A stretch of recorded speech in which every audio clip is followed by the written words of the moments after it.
Insiden penembakan massal terjadi di Pantai Bondi, Sydney, Australia pada Minggu 14 Desember 2025.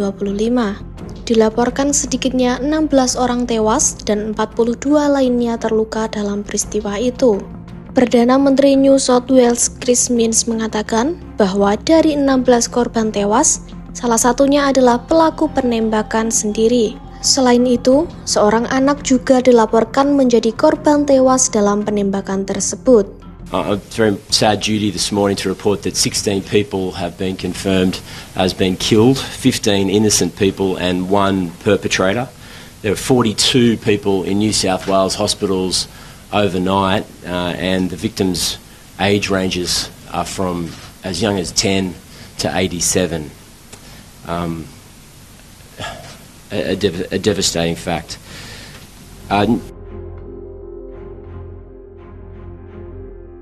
Pihak kepolisian Australia menyatakan serangan ini menargetkan komunitas Yahudi yang sedang merayakan Hanukkah. Pelaku yang terdiri dari 2 orang disebut berdiri di jembatan penyeberangan dan melepaskan tembakan ke arah keluarga dan kerumunan yang berkumpul di bawahnya. Salah seorang saksi mata mengungkapkan ia melihat salah satu pria itu melompat keluar dari mobil lalu melepaskan tembakan. Ia mengaku mendengar suara tembakan dari peluru selama sekitar 3 menit. I seen the guy jump out of the car with the gun and he was just shooting down the thing, and then I started filming on my phone and then yeah, pretty well he just kept shooting, and then he turned around and he shot right in my direction, and then I dropped my camera and then sped off. Yeah. So you were driving in your car through the car park, is that right? I was already pulled up in the car park. I was already sitting there, and I was just watching. I seen him jump out with the gun, and then I heard bang, bang, bang, bang, bang. 3 minutes of gunfire, didn't stop. Menurut polisi, salah satu pelaku penembakan termasuk di antara korban tewas.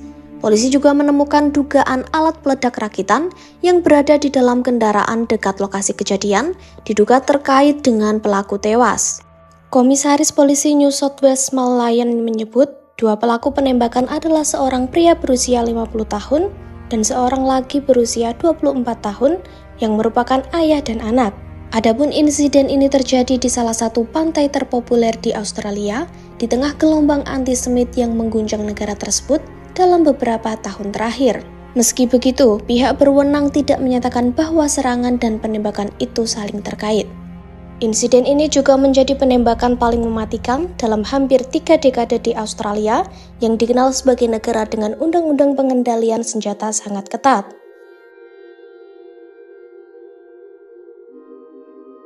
Saat insiden terjadi, salah seorang warga terekam melakukan aksi heroik dengan melumpuhkan salah satu pelaku penembakan. Dalam video yang beredar, pria itu tampak menyergap pelaku dari belakang lalu merebut senjata yang digunakan untuk menembak. Rekaman juga memperlihatkan pelaku berdiri di jalur setapak antara taman berumput dan area parkir. Pelaku itu tampak membawa senjata laras panjang dan menembakkan peluru dari kejauhan. Sementara, seorang warga bersembunyi di balik mobil, lalu berlari dan menerjang pelaku saat ada kesempatan. Aksi heroik warga itu pun dipuji Perdana Menteri New South Wales Chris Minns. Minns menyebut warga itu sebagai pahlawan sejati yang menyelamatkan banyak orang dengan keberaniannya. Download Tribun X sekarang, menghadirkan lokal menjadi Indonesia.